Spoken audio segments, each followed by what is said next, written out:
Hello and welcome to today's session on data processing. While doing research, a researcher need to collect data and to analyze data towards its outcome, that is result. Without knowledge of data processing, this would be difficult for the researcher to analyze the collected data. In this session, I will discuss about data processing in detail.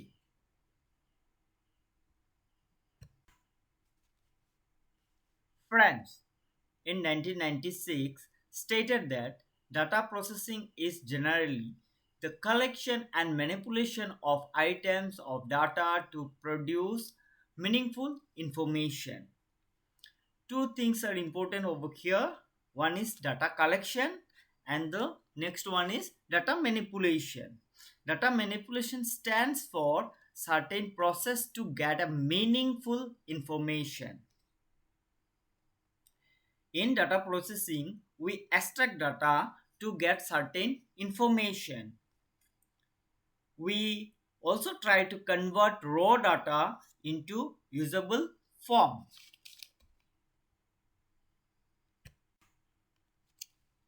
Steps of data processing involves data editing, data coding, data classification, data tabulation, and graphical representation of data. I will discuss uh, all these steps in details. Data editing. Data needs to be edited, organized, and analyzed after collection. The raw data needs to be transformed into a comprehensive form of data.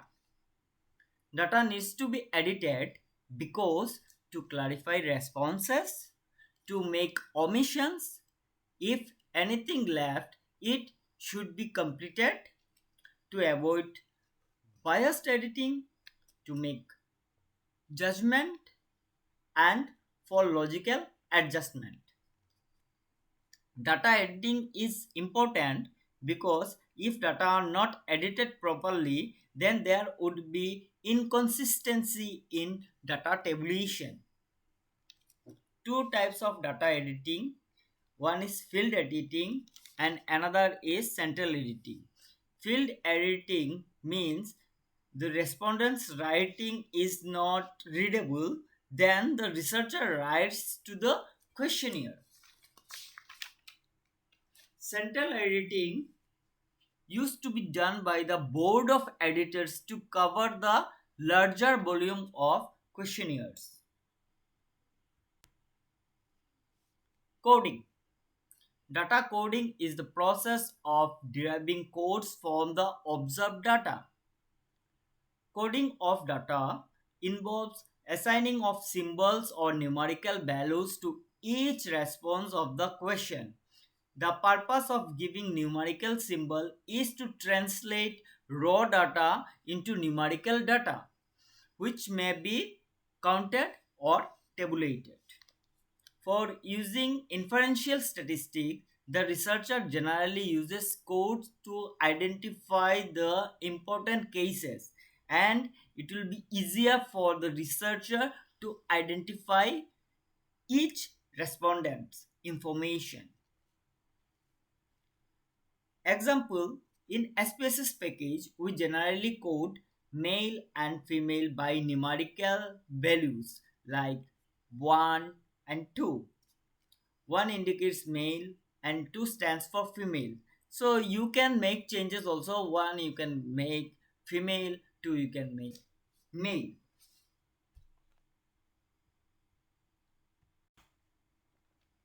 Classification. Classification is very important. It is important to reduce large volume of data into homogeneous group to have meaningful information. Classification can be done into two categories, that is according to attributes and according to class interval. According to attributes refers here data distribution into common characteristics. It can be either descriptive, that is honesty, gender, etc., or numerical, maybe height, weight, etc. Class interval refers to the distribution of our data into classes. For example, age group like 15 to 18 years, 19 to 24 years, 25 to 29 years, and so on.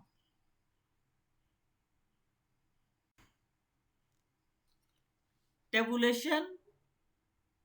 Actually, tabulation is the process of placing classified data into tabular form. A table is a systematic arrangement of statistical data in rows and columns. Rows are horizontal arrangement and columns are vertical.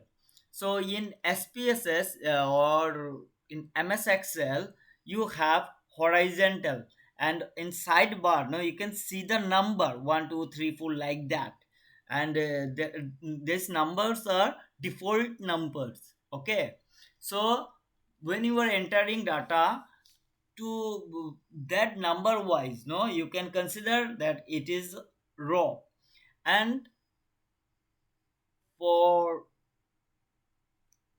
column, you can see on top, no, that a in Excel sheet, a b c d like that.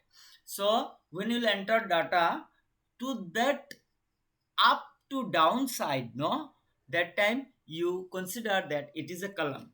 And in SPSS you can see on top that is var means variable, var. So when you will put top to bottom your data, that time you consider this that this is a column.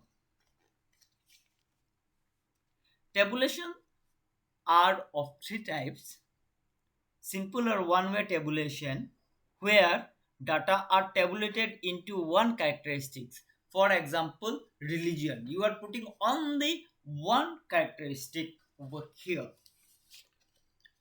Double or two-way tabulation, where data are tabulated into two characteristics. For example, you are putting gender as well as smoking habits of the respondent. Then the third one is complex tabulation, where data are tabulated into multiple characteristics at a time. For example, when you are preparing a table, there you are keeping gender, smoking habits, cancer, stage of cancer, treatment, etc. So this complex table is very difficult to understand. This is one example of table. So in your research, you can keep your table like that. So on top, you are expected to write the table number and the description of the table. Here I put table 1, means this is the first table of the study, and I also gave description of the table, that is distribution of family income.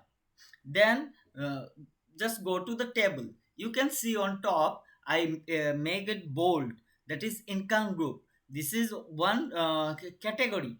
I'm putting here certain categories over here, like up to rupees 5,000, then rupees 5,000 1 to 10,000, then rupees 10,000 1 to rupees 15,000, then rupees 15,000 1 to 20,000, then rupees 20,000 1 to rupees 25,000, then rupees 25,000 and above. And to the next column, you can see number of patients. So first row, you can see up to rupees 5,347 patients. Then in second row, you can see up to rupees 5,001 to 10,000, number of patients 210.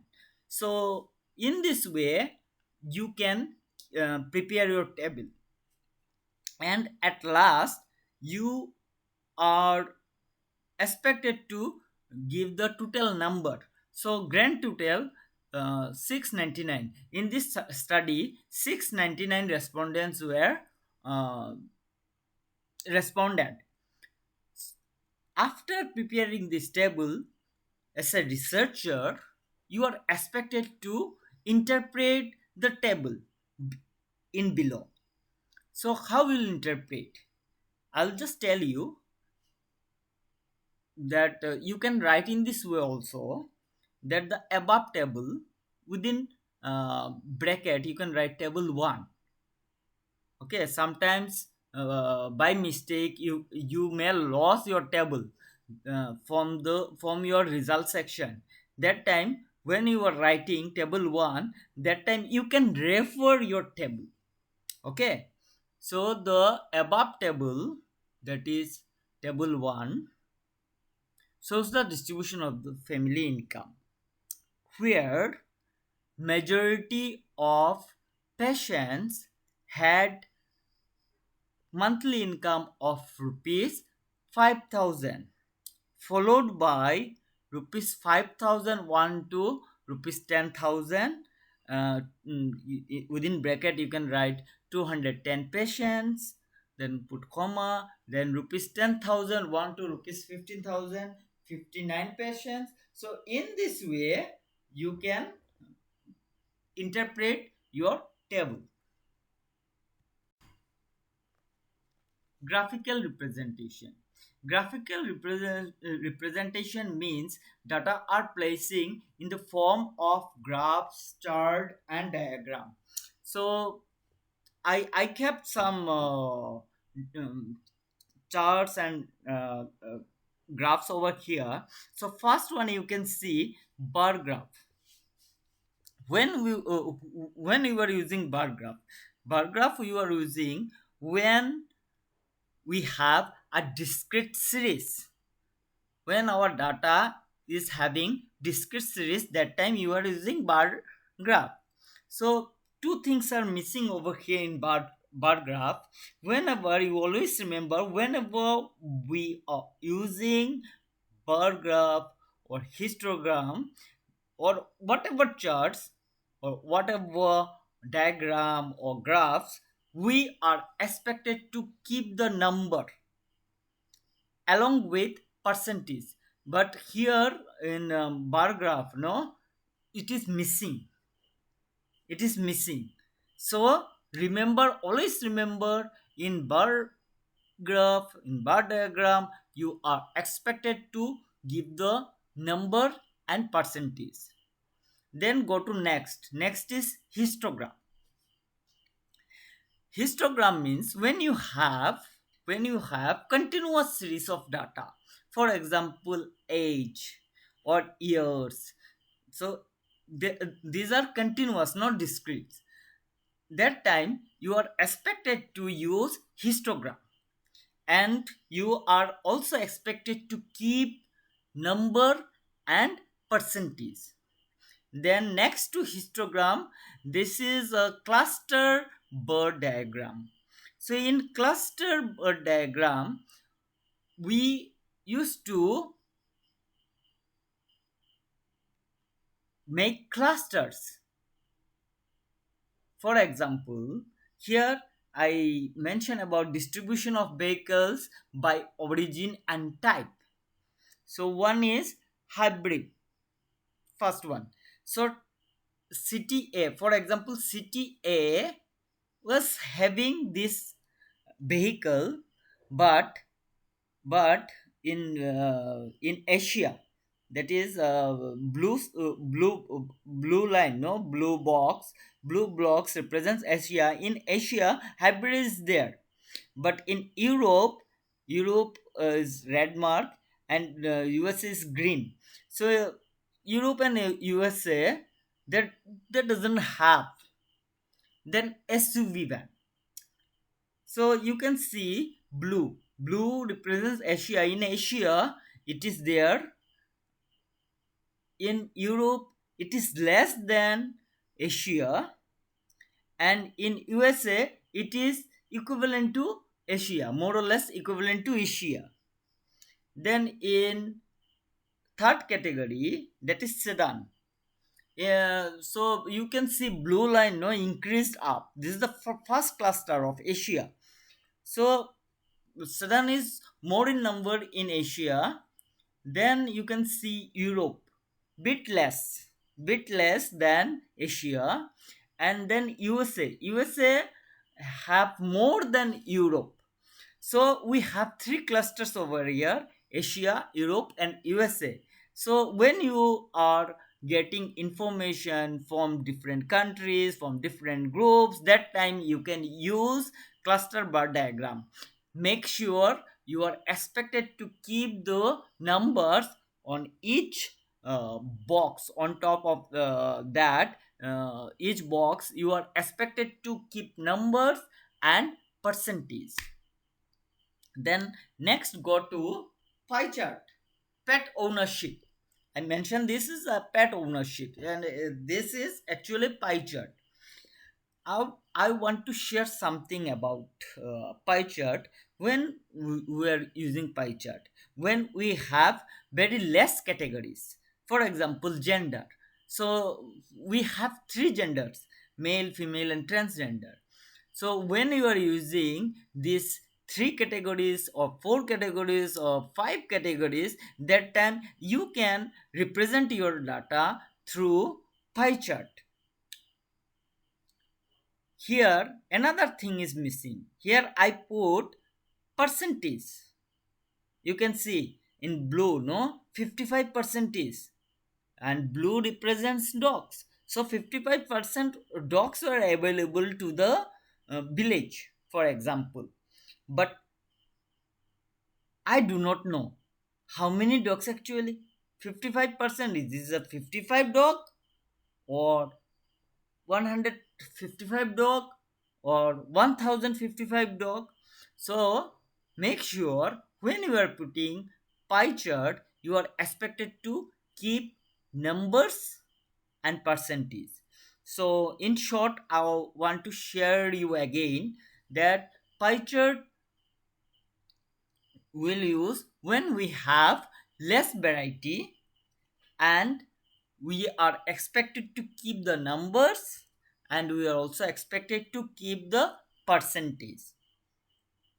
Then next to pie chart, you can see a line, a graph, uh, from downwards to upwards. So that type of diagram represents line chart. It's a line chart. So for continuous series you can use these line charts too, along with number and percentage. Without number and percentage, please don't prepare any graph. Intentionally, sorry, intentionally I didn't keep these numbers and percentage, by which you will always remember that to that slide there are some mistake, and you understand the chart in a proper way. Then next to this line chart you can see a time trend: 1998 to 2000, 2002, 2004, 2006, 8, 10, 12, like that. And you can see that drop, some dots are there. Okay, so dots are going up and down like that. So this is known as scattered plot. So here things are very scattered manner. So one in 2000 it went to 5000, then in 2002 it increased. So again, if you can see in 2008, if you want to compare 2006 to 2008, it decreased. It decreased. But here also you are expected, on top of that dot you are expected to keep the number and percentage. So you will remember that numbers and percentage you need to highlight when you are uh, preparing any graphs or any chart or any type of diagram. And then After putting that, you need to interpret. I think you understood the basics of data processing, and I hope days to come you will learn more, and you will represent your data in a more professional way. And with that wish, I will conclude. Thank you.